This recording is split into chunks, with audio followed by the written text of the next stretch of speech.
कितना नुकसान हुआ तुम्हें, लेकिन अकड़ फिर भी नहीं गई तुम्हारी फारूक। कट करो। उफ, इतनी खारिश हो रही है मुझे। ये पीछे तुम वहां पर क्या कर रहे हो? तुमसे पूछ रहे हैं वो। कौन पूछ रहा है?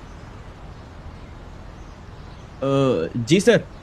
जी सर, मुझसे कह रहे हैं? हाँ, तुमसे पूछा कि क्या कर रहे हो तुम ये? वो दरअसल सुबह सुबह उन्होंने मेरे बाल काट दिए थे। बता नहीं सकता उसी वक्त से खारिश ने मुझे कितना तंग किया हुआ है। तुमने गन बेल्ट पर क्यों नहीं लगाई? लेकिन कॉस्ट्यूम वालों ने मुझे बेल्ट नहीं दी है, तो इसीलिए सेफ्टी पिन से काम चल रहा है। देखिए डायरेक्टर साहब, सड़क पे इतनी मिलती है, इसे भी लाकर दे दे, क्या हो गया?